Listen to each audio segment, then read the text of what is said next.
అందరికీ నమస్తే.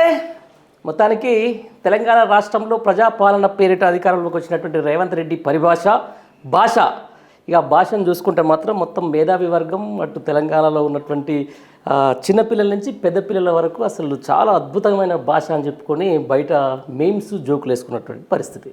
ఒక 4 రోజుల వ్యవధిలోనే మనం చూసినాం కేసీఆర్ మాట్లాడినటువంటి ప్రెస్ మీట్కు, తర్వాత నిన్న కోస్గిలో రేవంత్ రెడ్డి మాట్లాడినటువంటి భాషకు అసలు ఎంత తేడా, అంటే ఒక రాజకీయ నాయకుడు ఎలా ఉండాలి, ఒక రాజకీయ నాయకుడు ఎలా ఉండకూడదు అనే అంశానికి సంబంధించిన దాంట్లో చాలామంది మేధావి వర్గాలంతా చెప్తున్నటువంటి మాట, జీవితంలో ఇట్లాంటి పరిభాష ఇట్లాంటి ముఖ్యమంత్రి నుంచి రావద్దని చెప్పేసి ఒకవైపు, అసలు ఎంత దార్శనికత తెలంగాణ భాష మీద లేకపోతే తెలంగాణ మీద ఎంత పట్టుందని చెప్పేసి కేసీఆర్ వైపు చూపిస్తున్నటువంటి పరిస్థితి చూద్దాం. నిజంగానే రేవంత్ రెడ్డి మాట్లాడిన విధానం కోస్గిలో, ఆ విధానం నిజంగా తెలంగాణలో ఉన్న మేధావి వర్గం ఏ విధంగా చూస్తుందో వాళ్ళని అడిగి తెలుసుకునే ప్రయత్నం చేద్దాం. మనతో పాటు ఉన్నారు ప్రముఖ రాజకీయ విశ్లేషకులు వి ప్రకాష్ గారు.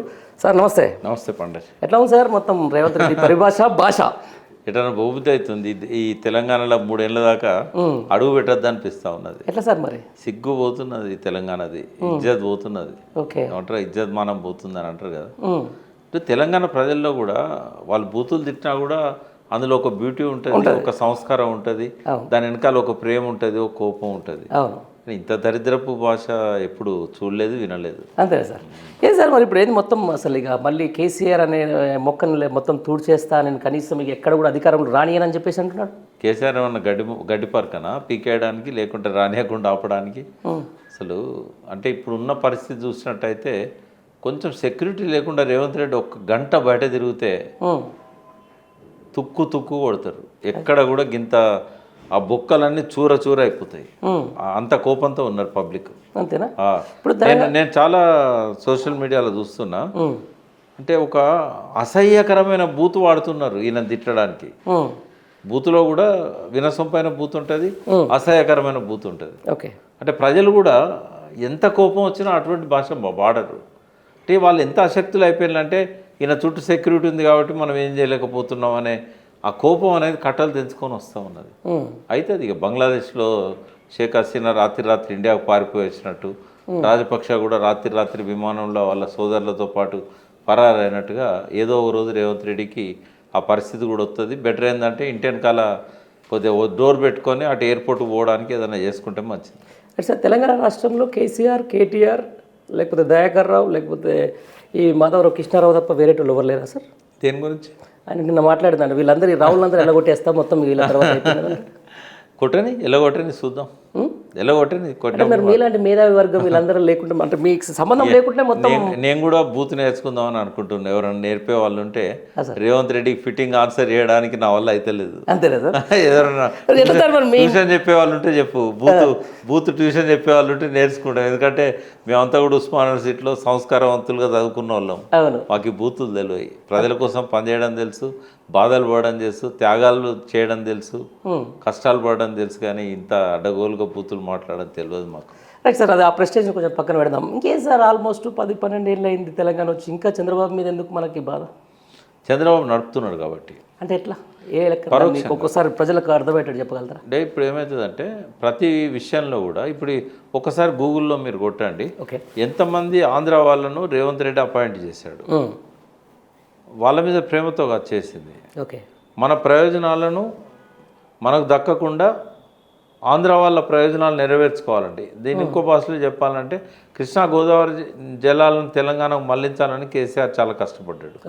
ఆ నీళ్లను మనకు దక్కనీయకుండా చేసి ధవళేశ్వరం దిక్కు పంపడానికి, ఇటు మన నాగార్జున సార్ కుడి కాలువకు మలుపుకోవడానికి విధాల ప్రయత్నం చేస్తున్నాడు రేవంత్ రెడ్డి.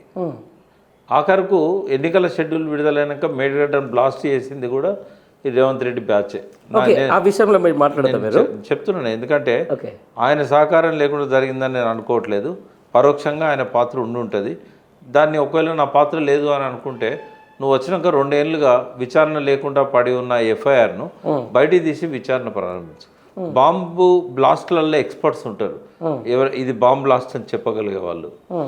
వాళ్ళని పిలిచి ఓ జాయింట్ కమిటీ అయ్యి, ఎన్జిఆర్ఐ వాళ్ళు, bomb blast experts, irrigation department, మేడిగడ్డది ఖచ్చితంగా బాంబ్ బ్లాస్ట్ అని చెప్తారు.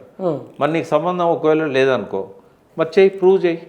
నేను కూడా సంబంధం ఉన్నది అని నిరూపించలేను. ఉమ్, నేనేమంటున్నా, ఎఫ్ఐఆర్ వచ్చింది, ఈ 2 ఏళ్ళ నుంచి దాన్ని ఎందుకు పక్కకు పెట్టినావు? దాని తర్వాత 3 ఎఫ్ఐఆర్లు వచ్చినాయి. హుసేన్ మియా వాగు నువ్వు ప్రమాణ స్వీకారం చేసిన నెల రోజులకే డైనమైట్లు పెట్టి మానేరు ఉపనది ఈ హుసేన్ మియా వాగు పెద్దపల్లి సుల్తానాబాద్ మధ్యలోకి వెళ్ళిపోయి మానేరులో కలుస్తుంది. ఓకే. మరి దాని మీద బ్లాస్ట్ చేయడానికి వాడే మెటీరియల్తో సహా జిలెటిన్ స్టిక్స్తో సహా పోలీసులకు అప్పచెప్పారు. ఉమ్, ఈ 2 సంవత్సరాలు అయింది, ఇప్పుడు జనవరి వస్తే 2 సంవత్సరాలు. దీని మీద ఎందుకు విచారణ చేయట్లేదు? ఓకే. ఇది ఇంజనీర్లే రాశారు.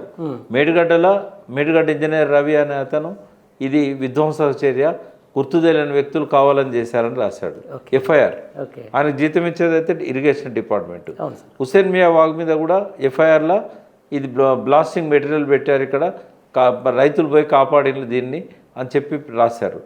దాన్ని ఎందుకు పట్టుకోలేదు? అది కూడా ఇంజనీరే ఇచ్చాడు రిపోర్టు, బాంబులు పెడుతున్నారు మెటీరియల్ పట్టించినామని. తర్వాత నవంబర్ 21 మొన్న పోయిన నెల తనువుల దగ్గర చెక్ డ్యామ్ పెంచారు. అక్కడ కూడా డిప్యూటీ ఎగ్జిక్యూటివ్ ఇంజనీర్, ఆయన పేరు కూడా రవియే, ఓకే, ఆయనే స్వయంగా రిపోర్ట్ ఇచ్చాడు ఏమని, దీన్ని బ్లాస్ట్ చేశారని. ఆ తర్వాత 2 రోజులకే బ్రహ్మ పేరేదో ఉంది, ఆయనే డిప్యూటీ ఎగ్జిక్యూటివ్ ఇంజనీర్ పైన ఉండే ఎగ్జిక్యూటివ్ ఇంజనీర్, ఆయన కూడా ఇది బ్లాస్ట్ అని చెప్పి రిపోర్ట్ ఇచ్చాడు. ఓకే. అది ఎఫ్ఐఆర్ ఇప్పుడు నవంబర్ 21 నుంచి పెండింగ్ ఉన్నది. మొన్న 17వ తేదీ 18వ తేదీన 18 డిసెంబర్ 18 4 రోజుల కింద ఓకే, శ్రీధర్బాబు ఊరు పక్కన అడవి సోమన్పల్లి అనే ఊరు ఉంటుంది, అవును సార్, కొయ్యూరుకును అడవి సోమన్పల్లి మధ్యలో ఈ బ్యారేజ్ కట్టారు. ఆ బ్యారేజ్ని కూడా పేల్చేశారు. దాని మీద కూడా ఇంజనీర్ ఎఫ్ఐఆర్లో విధ్వంసక చర్య అని రాశాడు. దాని మీద కూడా ఈరోజు వరకు చర్య లేదు. Water man of India Rajender Singh వచ్చి చెప్పేదాకా పక్క ఊరు శ్రీధర్ బాబు కూడా పోయి చూడలేదు దాన్ని. ఈ 2 పాత కరీంనగర్ జిల్లాలనే వస్తాయి, పెద్దపల్లి జిల్లాలో. అవును సార్, అవును. ఇది మొన్న మంతిని కూడా పెద్దపల్లి మంతని నియోజకవర్గం అయితే అది కూడా పెద్దపల్లి జిల్లాలోనే వస్తుంది, తనువుల జమ్మికుంట దగ్గర. ఎందుకు పట్టించుకోవట్లేదు? పుత్కపల్లి అక్కడ పోలీస్ స్టేషన్లో కంప్లైంట్ ఇచ్చింది పెద్దపల్లి జిల్లా. ఓకే.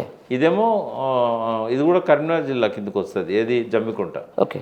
మరి ఎందుకు పట్టించుకుంటలేండి? 4 ఎఫ్ఐఆర్లు పెండింగ్ ఉన్నాయని రాజేందర్ సింగ్ గారు మొన్న సోమాజిగూడ ప్రెస్ క్లబ్లో చెప్పాడు. పట్టించుకోవాలన్నా వద్దా? పట్టించుకోవాలి. మరి పట్టించుకోకపోతే ఇది నీ వాళ్ళు చేసినట్టే మేము అనుకోవాల్సి వస్తుంది. ఇప్పుడు నిజంగానే నీ వాళ్ళు కాకుండా టీఆర్ఎస్ వాళ్ళు లేకుంటే ఇసుక మాఫియానో ఎవరో చేసి ఉంటే నువ్వు ఊరుకునేవాడివా? అంటే ఇసుక మాఫియాతో మీ వాళ్ళకు సంబంధాలున్నాయి కాబట్టి పెద్దపల్లి నుంచి ఎమ్మెల్యే పోయి చెప్తాడు తనుల దగ్గర. అంటే మెడ మీద తలకాయ ఉన్నాడు ఎవ్వడు కూడా ఇది బ్లాస్ట్ కాదు, ఇది కూలిపోయిందని చెప్పడు. ఎందుకంటే మెడ మీద అనుకో తలకాయ ఉంటుంది, ఆ తలకాయలో 2 కళ్ళు ఉంటాయి, ఓ మెదడు ఉంటుంది. కానీ ఆ పెద్దపల్లి ఎమ్మెల్యేకి ఉన్నదో లేదో తెలియదు నాకు. ఆయన పోయి అంటాడు ఇది కూలినట్టుంది. కూలడానికి కొట్టుకపోవడానికి తేడా లేదా? ఇక్కడ ఏం జరిగింది చెప్పనా నేను? నీళ్లు 12 లక్షల క్యూసెక్కులు వరద వచ్చింది. ఎక్కడి నుంచి? ఈ 12 లక్షల క్యూసెక్ల వరద కరీంనగర్ లోయర్ మానేరు డ్యామ్ నుంచి వచ్చింది. 1,10,000 క్యూసెక్కులు అంటే 10 టీఎంసీలు. 12 లక్షలు అంటే 100 టీఎంసీలకు పైన అంత వరద పోయింది దాని మీదకి వెళ్ళి. గింత కూడా చెక్కు చెదరలే. ఎప్పుడు పోయింది? 3-4 నెలల కింద పోయింది, 2 నెలల కింద పోయింది. చెక్కు చెదరలే. 45 రోజుల నుంచి నీళ్లు నిల్వ ఉన్నాయి, కింద నుంచి ఒక సుక్క కూడా బయటికి పోతలేదు. అట్లా ఉన్నది. ఒక్కసారి ఎగిరి వెనుకకు ఒక 10 రాళ్ళు, ముందడుకు 10 రాళ్ళు, అవి కూడా ఒక్కొక్కటి 10 టన్నులు ఉంటుంది. ఆ 10 టన్నులు ఉన్నది ఒక 100 మీటర్ల దూరం, 50 మీటర్ల దూరం పోద్దా? నిల్వ ఏ రకమైన ప్రెజర్ లేకుండా పోతుందా? మరి మెడ మీద ఉన్న తలకాయ ఉన్నవానికి ఎందుకు అర్థమైతలేదు? వాడు ఎవడన్నా కానీ, వాడు ఎమ్మెల్యే కానీ, వాడు ఏ పార్టీ వాడన్నా కానీ మెడ మీదనైతే తలకాయ ఉండాలి కదా. ఆ తలకాయల కళ్ళు మీదనైతే ఉండాలి కదా. గడపోయి చెప్తాడు ఎమ్మెల్యే ఇది కూలింది. ఈ అసెంబ్లీలో అబద్ధాలు ఆడుతున్నారు పెద్ద ఎమ్మెల్యే. సార్ నేను ఒకటి అంటే water man of India Rajendra Singh ఆయన ఎన్నో నదులకు సంబంధించిన చెక్ డ్యామ్లు కట్టినారు. 15,000 కట్టాడు. అట్లాంటి వ్యక్తి కూడా డైరెక్ట్ వచ్చేసి ఇది చక్కగా సంఘ విద్రోహ చర్యనే జిలిటన్ వ్యక్తి పేల్చేసిరని చెప్తా ఉన్నాడు. పీపుల్స్ కమిషన్ కూడా వేస్తూ ఉన్నాడు. మరి ఎందుకు ప్రభుత్వం నుంచి కనీస స్పందన వస్తలేదు అంటే మీరు ఏం చెప్తారు? దీని మీద అంటే కావాలని తాత్సారం చేయడమా, లేకపోతే అసలు ఇసుక కుంభకోణానికి లేకపోతే ఇసుక మాఫియాకు వెన్నుదనగా నిలవడం అంటే మీరు ఏం చెప్తారు? నేను ఒక ఆర్ట్ స్టేట్మెంట్ ఇయ్యనా? చెప్పండి. 57 ఏళ్ళ సమైక్య రాష్ట్రంలో జరిగిన విధ్వంసం కంటే ఈ 2 ఏళ్ళలో జరిగిన విధ్వంసం ఎక్కువ. అవునా? ఈ దాని నుంచి ఏమి ఎక్స్పెక్ట్ చేస్తాం మనం? రాజేందర్ సింగ్కు అది తెలుసు కాబట్టి ఆయన చాలా క్లీన్గా వెతికిండు. వెతుకుతా ఆయన డ్రిల్ చేసింది దొరికింది ఆధారం. డ్రిల్ చేసింది దొరికింది, అదే చెప్తున్నారు కదా. దొరికింది కాబట్టి ఆయన బ్లాస్ట్ అని చెప్పిండు. మూడోది ఏమన్నాడంటే ఇక్కడ నీళ్లు నిల్వ ఉన్న కాడ ఇట్లా జరగదు అని చెప్పిండు, ఇంత ప్రెజర్తో ఇట్లా పోదని చెప్పిండు. ఒకవేళ అది కూలినా కూడా పైకి వెనుకకు విసిరివేయబడవు రాళ్ళని చెప్పాడు. తర్వాత కూలాలంటే ముందు లీకేజ్ అవుతుందని చెప్పిండు. ఏ కోశాన కూడా 100% ఇది బాంబ్ బ్లాస్ట్ అని చెప్పాడు. ఏం చెప్పాడు? ఇప్పుడు సమైక్య రాష్ట్రంలో బ్లాస్టులు జరిగినాయి? ఎక్కడ జరగలేదు, ఒక్కడు కూడా జరగలేదు. దరిద్రపు రాజకీయం వచ్చింది ఇక్కడికి. ఏం చేయాలి ప్రజలు? నేను ఒకసారి కోపంతో అన్నా, ఈ కాంగ్రెస్ కోటేసినందుకు చెప్పులతో కొట్టుకోవాలన్న మిర్రర్ టీవీలో. ఓకే, పాపం చాలామంది చెప్పులతో కొట్టుకుంటూ వీడియోలు పెడుతున్నారు. చెప్పులతో కొట్టుకోకండి, చెప్పుతో కొట్టండి అని చెప్తుంది ఇప్పుడు రైట్ సార్. ఇప్పుడు మామూలుగా ఎక్కడైనా ఇసుక మాఫియాకి సంబంధించిన దాంట్లో ఉంటుంది. ఇప్పుడు ఇంత కూలగొట్టిన తర్వాత, చెక్ డ్యామ్లు కూలగొట్టిన తర్వాత తప్పనిసరిగా అది ఇసుక మాఫియా అనుకుందాం. ఈ తర్వాత చర్యలు ఏ విధంగా ఉండబోతున్నాయి సార్? ఇసుక మాఫియా ఎందుకు చేసిందో చెప్తున్నా. లేదు సార్, ఒక నిమిషం. ఇసుక మాఫియా ఎందుకు చేసింది? ఇచ్చే బ్లాస్టులు ఇంకెవరు చేయలే, ఇసుక మాఫియానే చేసింది. ఇసుక మాఫియానే ఎందుకు చేసింది ఇది తెలవాలి మీకు. ఈ మానేరు మీద ఒక అతను శ్రీనివాస్ రెడ్డి అని రిటైర్డ్ టీచర్, ఇప్పుడు రిటైర్డ్. ఆయన ఉద్యోగంలో ఉన్నప్పుడే లాస్ట్ 10 years నుంచి ఎప్పుడైతే చెక్ డ్యాములు కట్టినలో 16, 17, 18 ఆ టైంలో మొదలు పెట్టారు కేసీఆర్ గారు. మానేరు పుట్టిన నుంచి కూడా ఏ కాకతీయులు దాని మీద చెక్ డ్యాములు కట్టలేదు. అంటే చెక్ డ్యాములు కట్టే టెక్నాలజీ లేదా అంటే, మూసీ నది మీద 11వ శతాబ్దంలోనే కత్వాలు కట్టారు. ఇప్పుడు చెక్ డ్యాములు అంటున్నాం, అప్పుడు కత్వాలు అంటున్నాం. డంగు సున్నంతోని రాళ్లతోని 30 కత్వాలు కట్టారు. ఎప్పుడు? 11వ శతాబ్దం. అట్లాంటి కత్వ ఒకటి నెమలి కాలువ అని వలిగొండ దగ్గర ఒక కత్వ కట్టి ఉదయనుడని రాజు, కాకతీయుల కంటే ముందు, వాళ్ళని చోడరాజులు అంటోళ్ళు. ఈ చోడరాజులకు వాళ్ళ రాజ్యం బాగా గమ్మత్తుగా ఉంటుంది.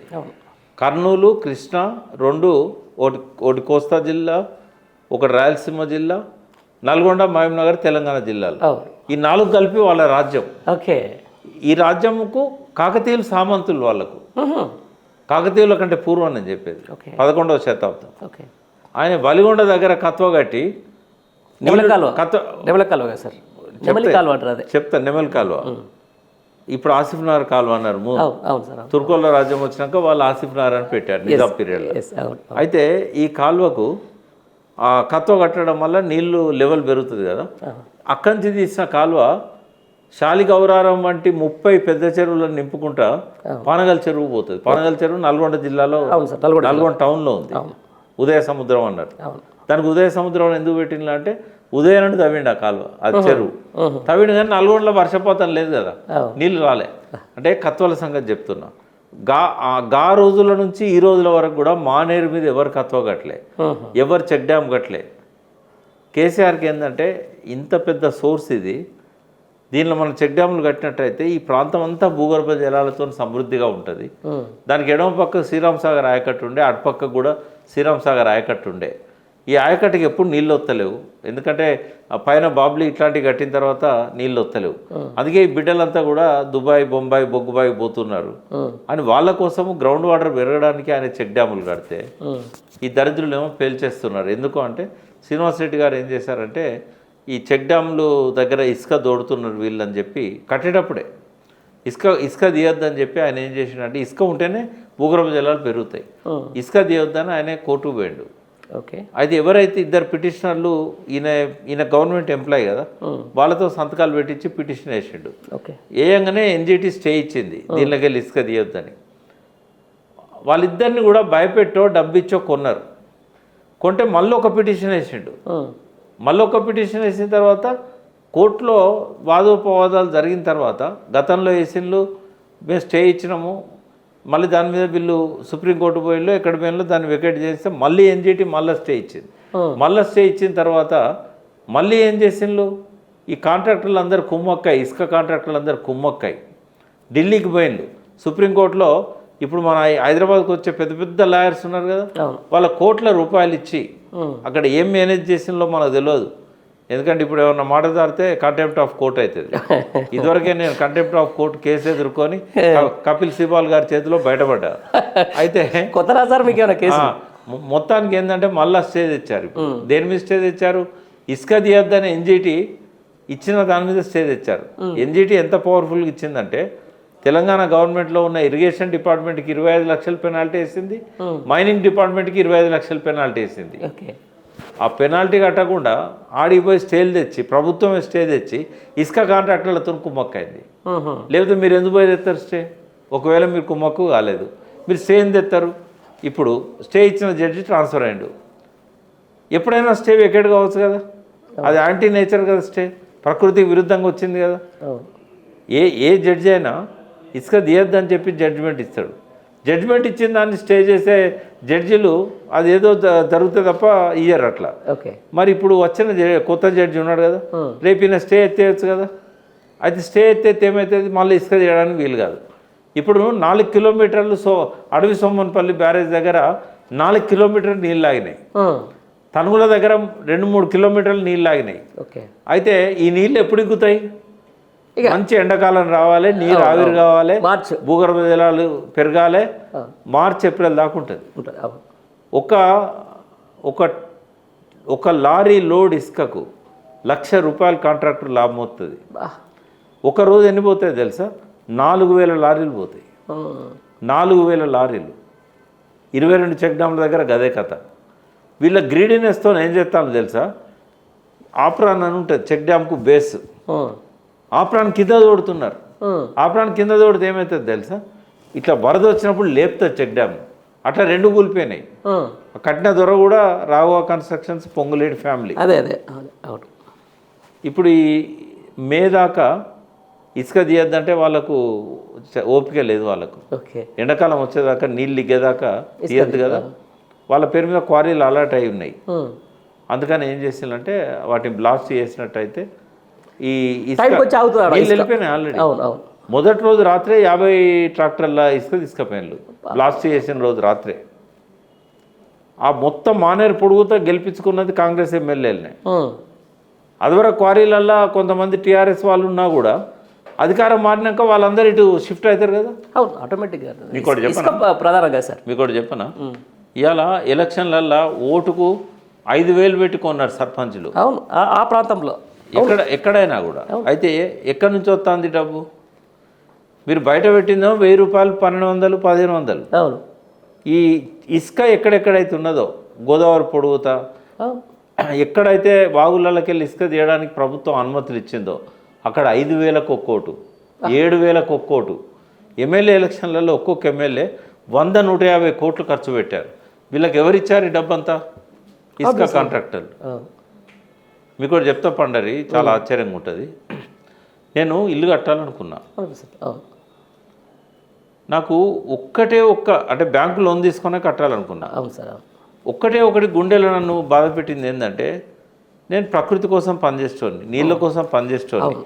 ఈ ఇసుక తోడి నేను మళ్ళీ ఇల్లు కట్టానా? మనసు ఒప్పలే. కట్టిన ఇల్లు తీసుకున్నా. ఒక ఆయన ఆయన వచ్చి ఈ నార్త్ వెస్ట్ ఇది కార్నర్ ఇట్లా ఉండొద్దు, దీని మీద స్లాబ్ వేయాలన్నాడు. స్లాబ్ వేయాలంటే మళ్ళీ నేను ఇసుక తెప్పియాలి. నేను ఇసుక తెప్పానని చెప్పిన. మరి ఏదో ఒకటి చేసి దాన్ని క్లోజ్ చేయమంటే ఇక్కడ రాణిగంజ్ తోలి ఇంత దొడ్డు రేకులు కొనుక్కొచ్చి ఆ రేకులు వేసిన తప్ప నేను కాంప్రమైజ్ కాలేదు ఇసుక కోసం. ఇక్కడ అవసరం పడ్డప్పుడు రోబో శాండ్ తెప్పిస్తున్నాను, ఎందుకంటే గుట్టలన్నీ ఖాళీ చేస్తుండ్రు. ఆ రోబో ఇసుక పెడుతున్నాను. ఏంది దౌర్జన్యం? పబ్లిక్ కూడా ఇసుక వాడడం మానేయాలి. ఆల్టర్నేటివ్ ఎన్నో మెథడ్స్ వచ్చినాయి. ప్రకృతిని విధ్వంసం చేస్తే మళ్ళీ కోలుకోం. రెండవది ఇంకోటి కూడా చెప్తాను. నేను కొద్దిగా నాగేశ్వర్ లాగా పొదుపుగా సౌమ్యంగా మాట్లాడే వ్యక్తిని కాదు నేను. ఎస్ ఎస్ ఎస్ నేను ఒక టెర్రరిస్టు విశ్లేషకుని. నేనేమంటున్నా అంటే డబ్బులు తినడానికి 100 మార్గాలు ఉన్నాయి. ఎస్ ఏది రాజకీయాలలో ఉన్నోళ్ళు, ఎమ్మెల్యేలు కావచ్చు, ఎంపీలు కావచ్చు, ముఖ్యమంత్రులు కావచ్చు. నేను ఒక పద్యం పాడతా, అవినీతి ఇందు గలదు అందు లేదని సందేహం వలదు, ఎందెందు వెదికి చూసినా అందందే కలదు. ముఖ్యమంత్రి ఎంత నిజాయితీగా ఉన్నా కింద అవినీతి ఉంటుంది. కేసీఆర్ గారిది ఒక ఎగ్జాంపుల్ చెప్తా. అవినీతి ఎవడన్నా డబ్బులు లంచం అడిగితే నాకు ఫోన్ చేయండి అని చెప్పి ప్రగతి భవన్ నుంచి ఒక నంబర్ ఇచ్చిండు, fancy number, toll free number.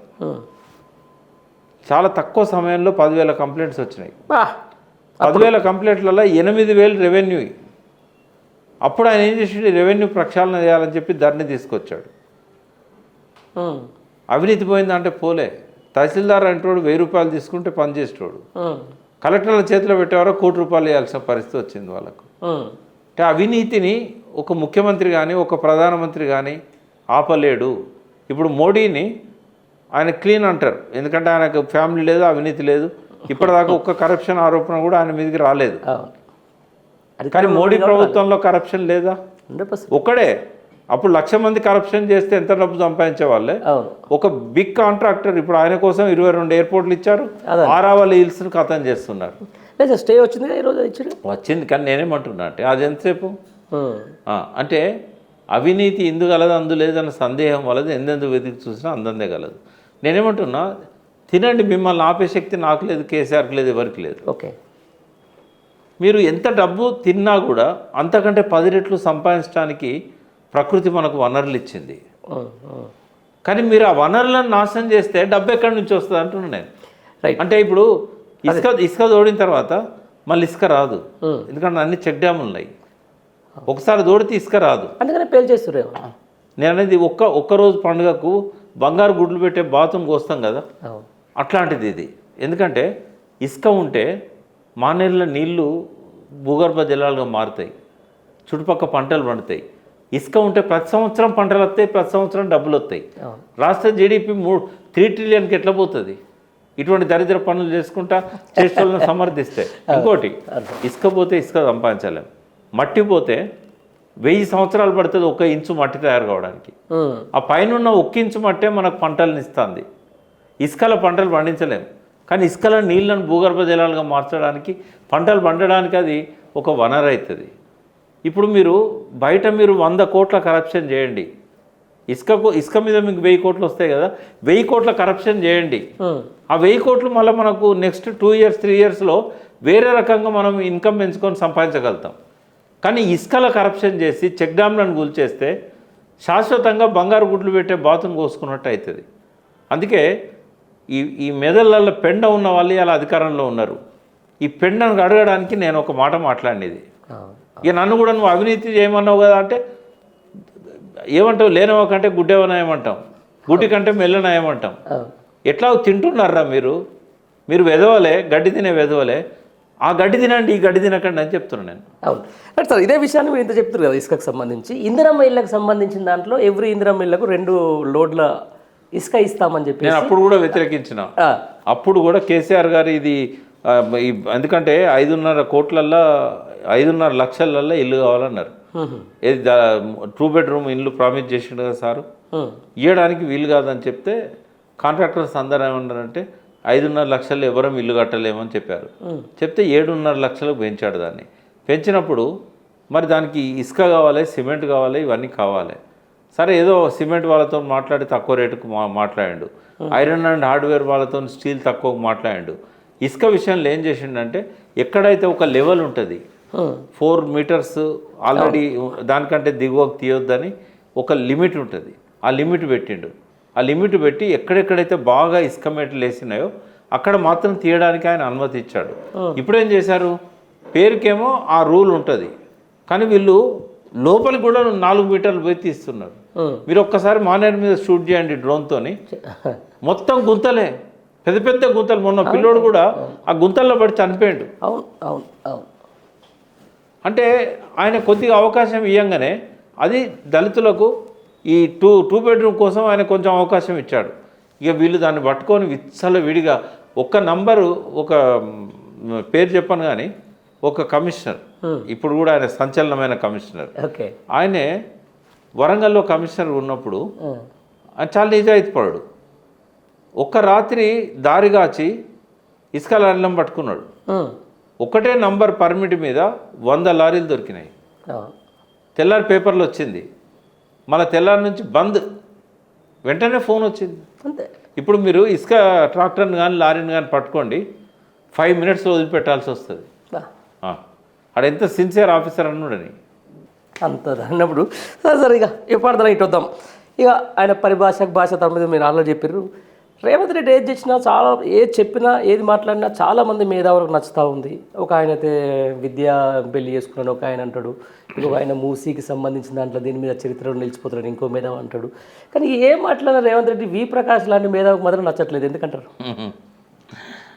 ఇంతమంది మేధావులకు నచ్చిన రేవంత్ రెడ్డి వి ప్రకాష్ ఎందుకు నచ్చట్లేదు? మేధావులు 2-3 రకాలు ఉంటారు. ఓకే, ఒకటి వాళ్ళకి అన్నీ తెలిసినా కూడా నోరు తెరవని మేధావులు ఉంటారు. ఓకే, కొంతమందికి అన్నీ తెలిసినా కూడా వాళ్ళు వాటి మీద మాట్లాడకుండా, ఎంత దరిద్రపు ముఖ్యమంత్రి అయినా కొన్ని మంచి పనులు చేస్తాడు కదా, ఇక వాటి మీద వాళ్ళు మాట్లాడుతూ ఉంటారు. కొంతమంది మేధావులు ఏం చేస్తారంటే, ఈయనతో ఎప్పుడన్నా పదవి తీసుకోవడానికి అవకాశం ఉంటుంది. ఓకే, అందులో జడ్జిలు కూడా ఉన్నారు. ఎప్పుడన్నా ఏదన్నా పదవి కోసం మనం పోతాం కదా, ఎందుకు జడగొట్టుకోవాలి రిలేషన్షిప్ అని చెప్పి కొందరు ఉంటారు. అన్నీ తెలిసినా నోరు మూసుకునే వాళ్ళు కొందరు ఉంటారు. కొందరు వాళ్ళని అందరినీ మడతపెట్టి ఉతికే వాళ్ళు ఉంటారు. దానివల్ల ప్రయోజనం ఏంది అనేది ఆలోచించరు. అదే అంటున్నా, కొంతమంది మా ఆవేశపరులైన తెలంగాణ ఉద్యమకారులు ఉన్నారు, వీళ్ళిద్దరిని తిడుతూ ఉన్నారు. ఇద్దరిని తిట్టి మీరు సాధించేది ఏందే, మళ్ళీ బీజేపీని తెచ్చిపెట్టుకుంటారా? 5 కంటే డేంజర్ కదా. కాబట్టి ఒక కామెంట్ చేయాలనిపిస్తుంది కానీ మీరు చేయకపోతే ఇంకో చేస్తారు. నోరుండి ప్రజల పక్షాన, మెదడుండి ప్రజల కోసం, ప్రకృతి వనరులను కాపాడుకోవడం కోసం ఆలోచించని వాళ్ళకు 100 డిగ్రీలు ఉన్నా వాళ్ళు మేధావులు కాదు, వాళ్ళు తెలంగాణ ద్రోహులు. అంతే. ఎంతైనా సార్ లాస్ట్కి ఎండ్ ఆఫ్ ద డే రాష్ట్ర ప్రయోజనాలే ముఖ్యం. మన కేసీఆర్ చెప్పింది కూడా అదే, end of the day Revanth Reddy చేయాల్సింది కూడా అదే. రాష్ట్ర ప్రయోజనాలు ఇంత పనంగా పెడుతున్నా, రాష్ట్ర సంస్కృతి సాంప్రదాయాల మీద ఇంత రాద్ధాంతం చేస్తున్నా, రాష్ట్రానికి సంబంధించిన దాని మీద ఎన్ని విధాలుగా అనగదొక్కాలో, ఈ రాష్ట్రాన్ని ఎంత విఫల రాష్ట్రంగా చిత్రీకరించాలని రేవంత్ రెడ్డి ప్రయత్నం చేస్తున్నా, ఇంకా కూడా ప్రజలు ఈ సర్పంచ్ ఎలక్షన్లో కానీ ఇట్లా కూడా ఇంకా కూడా కాంగ్రెస్ వైపు ఎందుకుంటారంటారు? ఈ వీళ్ళు నేనేమంటున్నా అంటే, ప్రతి పార్టీకి కొంతమంది అనుచరులు ఉంటారు. ఓకే, ఆ అనుచరులు ఏం చేస్తారంటే, వాళ్ళకి డబ్బులు ఇచ్చి తీసుకొచ్చి కూర్చోబెడతారు. ఓకే, సరే ఏ మీటింగ్లో అయినా పైసలు ఇస్తేనే ప్రజలు వస్తాను, ఎందుకంటే ఒకరోజు కష్టం పోతుంది మాకు, ఓ 300-400 మేము సంపాదించుకునేటోళ్ళు కూలిపోయా 4 పోయా అని చెప్తే 500 వాళ్ళకి ఇచ్చి తీసుకొచ్చి కూర్చోబెడతారు. కూర్చోబెట్టిన దానిలో ఒక తేడా మీరు గమనించండి. ఒకప్పుడు రేవంత్ రెడ్డి బూతులు మాట్లాడితే ఈరలు వేసేటోళ్ళు, సపట్లు కొట్టేవాళ్ళు, ఇప్పుడు కోపంగా చూస్తున్నారు. ఆయన నుంచి అక్కడ అంతకంటే గొప్ప సబ్జెక్ట్ ఏమి ఆశించారు కదండి. నేనేమంటున్నా అంటే, నేను మొదట్లో ఎమోషనల్ అయ్యి, మీరు చేసిన కర్మే ఇది, మీరు గెలిపించారు, నెత్తిన పెట్టుకున్నారు, ఒకసారి చెప్పులతో కొట్టుకోవాలి కాంగ్రెస్ కోటేషన్ వల్ల అన్నాను. చాలా మంది చెప్పులతో కొట్టుకుంటూ వీడియోలు పెట్టారు, తప్పైంది మాది అని. ఇప్పుడు ఏం చేస్తున్నారు, చెప్పులతో కొట్టుకోవడం ఫస్ట్ స్టేజ్ అయితే, బూతులు తిట్టడం ఇప్పుడు సెకండ్ స్టేజ్ అయింది. నేను థర్డ్ స్టేజ్ గురించి చెప్తున్నా. రేవంత్ రెడ్డి ఎక్కడైనా బూతులు మాట్లాడితే సభ నుంచి వెళ్ళిపోండి అని చెప్తున్నా. దానికి సప్పట్లు కొడుతురు కదా సార్ మేధావులు, కొట్టిస్తున్నారు కొంతమంది. మేధావులు అంటే ఇంతకుముందు నేను డెఫినేషన్ చెప్పాను. ఓయో ఉస్మానియా క్యాంపస్లో చూసినాం కదా. క్యాంపస్ అంటే వాళ్ళకి 1000 కోట్లు అనౌన్స్ చేసినారు కాబట్టి కొట్టిండ్రు. అవి రావు, అనౌన్స్ చాలా మంది చేస్తారు, అవి రావు. ఓకే, ఇప్పుడు ఎట్లుంటుంది, రేవంత్ రెడ్డి సంతకాలు పెట్టుకున్నాడు ఒప్పందాల మీద. ఎన్ని కోట్లు? 8 లక్షల కోట్ల. ఫస్ట్ ఏమో 5 లక్షల కోట్లు, 4,60,000 కోట్లు ఫస్ట్. ఏది దావూస్ ఇవన్నీ కలిపి మొన్న కలిపినా ఇంకో 5 కలపాలి వాటికి. వచ్చింది ఎంత? 2,500 కోట్లు. అప్రూవ్ అయింది 18,000 కోట్లు. గ్రౌండింగ్కు 12,000 కోట్లు మేము పెడుతున్నాం అని చెప్పి అన్నారు. 2,500 కోట్లు వచ్చినాయి. అంటే 4,60,000 కోట్లు సంతకాలు అయితే, ఈ విజన్ మీటింగ్ కంటే ముందు 2,600 కోట్లు వచ్చినాయి. అంతేనా? ఇట్లా ఉంటుంది. మరి మేధావులు సపోర్ట్లు కొడతారు, ఎందుకంటే వాళ్ళు 2,600 కోట్ల సంగతి వాళ్ళకి తెలియదు. వాళ్ళు 4,60,000 కోట్లు టాటా ఖర్చులతో మెట్రో పిల్లర్ల మీద అడ్వర్టైజ్మెంట్లను వాళ్ళు అవే చూస్తారు. వాళ్ళు అంతే. మేధావులలో మంచి పనులు చేస్తే అభినందించాలి, చెడ్డ పనులు చేస్తే ఎత్తి చూపెట్టి ఇది మార్చుకోరా అని చెప్పాలి. అటువంటి మేధావులు మనకు కనబడతలేరు. కనపడతలేరు మొత్తం. రైట్ సార్, లాస్ట్ క్వశ్చన్ ఒకటి అడుగుతా. ఏమని అడిగితే రేవంత్ రెడ్డి మాట లేకపోతే ఇంకో కాంగ్రెస్ నాయకుడు లేకపోతే మంత్రి ఏమంటారు, కేసీఆర్ ఒక సబ్జెక్ట్ మాట్లాడిండు, పాలమూరు రంగారెడ్డి గురించి అడిగిండు. సరే దానికి సమాధానం చెప్పాలంటే ఫస్ట్ నీ బిడ్డని ఏదో చూసుకోమంటారు, అదే అంటున్నారు ముందుగా. మరి దానికి ఎప్పుడు ఫుల్ స్టాప్ పడుతుంది? అంటే ఇప్పుడు వాటి గురించి ప్రజలు తిరగబడేదాకా ఈ భాష నడుస్తూ ఉంటుంది, ఇదే నడుస్తూ ఉంటుంది కథలు. ఎందుకంటే ఈ ఇంట్లో చిచ్చు పెట్టించింది కూడా రేవంత్ రెడ్డి, ఇంకెవరో కాదు. ఇక నేను ఆమె గురించి మాట్లాడదలుచుకోలేదు. ఇంట్లో స్విచ్ పెట్టింది కూడా ఆయనే. సరే sir, end of the day 2 ఏళ్ళు అయిపోయింది, హనీమూన్ పీరియడ్ అయిపోయినట్టేనా? 2 ఏళ్ళు కేసీఆర్ గారు ఓపిక పట్టారు. ఇంకా ఒక్క క్షణం కూడా కేసీఆర్ గారు ఓపిక పట్టద్దు, అసెంబ్లీలో అడుగు కూడా పెట్టొద్దు. ఈయన ఉన్నంత కాలం ప్రజలను వదిలిపెట్టద్దు, అసెంబ్లీలో అడుగు పెట్టద్దు, ప్రజలను వదిలిపెట్టదు. రైట్. మామూలుగా ఇప్పుడు కొంతమంది ఇంతకుముందు నేను సోషల్ మీడియాలో చూసిన సంవత్సరానికి 10 నిమిషాలకు ఒకసారి వచ్చి ఓటీపీలోకి వచ్చిపోతుండే కేసీఆర్. మళ్ళీ ఈసారి వచ్చిందంటే మళ్ళీ ఒక 6 నెలలకు ఒక 2 సంవత్సరాలు సమయం ఇవ్వాలి కాబట్టి ఇచ్చిండు. ఓకే. ఆ మధ్యలో వచ్చింది కూడా కేవలం సభ కోసం వచ్చాడు, ఓకే. అంతకుముందు ఎలక్షన్ల కోసం వచ్చాడు. ఆ 2 సందర్భాల్లో ఆయన రావాల్సిన అవసరం ఉంది కాబట్టి వచ్చాడు. ఒక్క మాట కూడా ఆయన పేరు పెట్టి ఎక్కడ ఎప్పుడు అనలేదు. తెలంగాణ జరుగుతున్న అన్యాయాన్ని మాత్రం ఆయన ప్రశ్నిస్తున్నాడు. ఆయన అట్లే ప్రశ్నించాలి, ఆయన అట్లే ప్రజల మధ్య పోవాలి. ఆయన ప్రజల కష్టం వచ్చినా సుఖం వచ్చినా ప్రజలతో ఉండాలి. జలసాధన ఉద్యమం 2.0 స్టార్ట్ చేయాలి. 2.0 ఎక్కువ జనాలకి సాధన, జలసాధన అంటే ఇప్పుడు ఈ టర్మ్స్, ఇప్పుడు ఈ ఫోను, ఈ ఇన్స్టాగ్రామ్ యువతకు. ఇన్స్టాగ్రామ్ యువతను మనం ఎప్పుడు తప్పుగా అర్థం చేసుకోవద్దు. వాళ్ళు జెన్జీకి ఇప్పుడు వాళ్ళే మూల స్తంభాలు. మళ్ళీ ఒక జెన్జీ ఉద్యమం రావాలంటే ఇవాళ కేసీఆర్ గారి మాటలు వాళ్ళ హృదయాల్లోకి పోవాలి. నీళ్ళ కథ ఏందో వాళ్ళకి తెలియాలి, తెలంగాణ గతంలో జరిగిన నష్టాలు ఏందో తెలియాలి. ఇప్పుడు వచ్చిన ఓటాకు వచ్చిన వాళ్ళందరూ వాడు చిన్న పిల్లలు కాబట్టి తెలంగాణ ఉద్యమం మీద వాళ్ళకి ఏమాత్రం అవగాహన లేదు. వాళ్ళందరికీ ఇదంతా తెలిస్తేనే మళ్ళీ ఒక జెన్జీ ఉద్యమం వస్తుంది. షేక్ హసీనాకు రాజపక్షకు జరిగినట్టుగా రేవంత్ రెడ్డి జరుగుతుంది. చూద్దాం అది కూడా ఎట్లా, ఏ విధంగా ప్రజలు ఏ విధంగా నిర్ణయం తీసుకుంటారు. Thank you sir, thank you very much.